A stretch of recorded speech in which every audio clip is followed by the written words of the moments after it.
For years, Jeffrey Epstein's private island, Little St. James, was this total mystery, right? Just completely sealed off from the rest of the world. But recently, government files and photographs have started to pull back the curtain. And let me tell you, what they reveal is far stranger and a whole lot more sinister than anyone ever imagined. So, let's just dive right in. The big question that investigators and, frankly, all of us have been asking is simple, but it's profound. What exactly was this island built for? What was it designed to hide? Because the clues left behind, well, they paint a truly disturbing picture. You know, on the surface, this place was marketed as paradise, a luxury getaway in the U.S. Virgin Islands for the global elite. But the reality, as we now know, was a complete nightmare. This was the absolute epicenter of a massive sex trafficking operation. And for the women and girls who were brought there, it wasn't a getaway. It was a private prison with no escape. All right, let's start with maybe the most enigmatic structure on the entire island. It's a building that just raises way more questions than it answers, the so-called temple. I mean, just look at this thing. It's this massive, boxy building with these really bold blue stripes. It was originally topped with this huge golden dome, which got lost in a hurricane, by the way. And to make it even weirder, it was surrounded by these strange gargoyle-like statues. It's just a totally bizarre sight on a tropical island. And the details here just get progressively weirder. It was supposedly designed as a music pavilion, but later it gets painted stark white, almost like a cover-up. A visitor who got inside actually reported seeing a photo of Epstein with the Pope. But the most chilling feature? It's a door with a locking bar on the outside. That's not meant to keep people out. It's meant to lock people in. We actually have a rare first-hand account from a piano tuner who was allowed inside just briefly way back in 2012. And he didn't just notice the weird decor. He said the entire place just had this deeply unsettling vibe. His testimony would end up being crucial later on, confirming what investigators were seeing in these photos. So what was this place actually for? You know, the theories are all over the place. Some think it was part of an elaborate escape plan, maybe with hidden tunnels, but then there's the much darker possibility that it was a secret holding cell for his victims. The truth is still one of the island's biggest mysteries. Okay, let's move away from the temple and actually go inside the main compound, which the staff just called the mansion.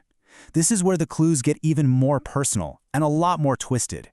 So in Epstein's library, a room that was strangely set up with 4 armchairs all facing each other, almost like a secret club meeting, investigators found this chalkboard, and it really seems to offer a glimpse into the mindset and the operations of his inner circle. The words you can see are telling enough: power, deception. But really, the most crucial part here is what we can't see. There are 5 items on this board that the government has completely blacked out. The working theory? Those redactions are hiding the names of Epstein's most important associates. In another room, things get even more unsettling. On the wall, investigators found this whole collection of grotesque, theatrical-looking masks. And this wasn't just any room. It also had a dental chair and some folded-up massage tables. The combination of all those things is just bizarre. I mean, it's a totally fair question, right? These things weren't fine art. They look like props from some kind of horror movie. So why on earth would a billionaire financier have these hanging on the wall of his private island home?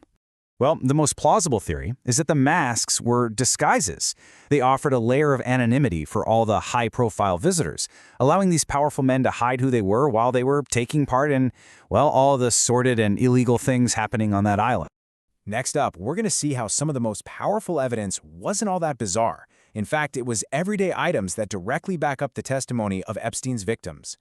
Key survivor and witness Virginie Giuffre has been absolutely unwavering in her testimony. She specifically stated that she was assaulted in the mansion's large steam room, a place that was supposedly for guests to relax. And sure enough, when investigators finally got into that steam room years later, they found it heavily stocked with pillows, towels, lotions. The bathroom was filled with things like baby powder and perfume.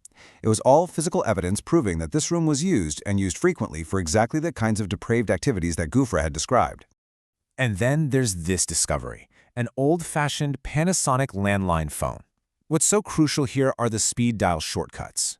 We see names like Darren, Rich, and Mike, whose identities are still a mystery.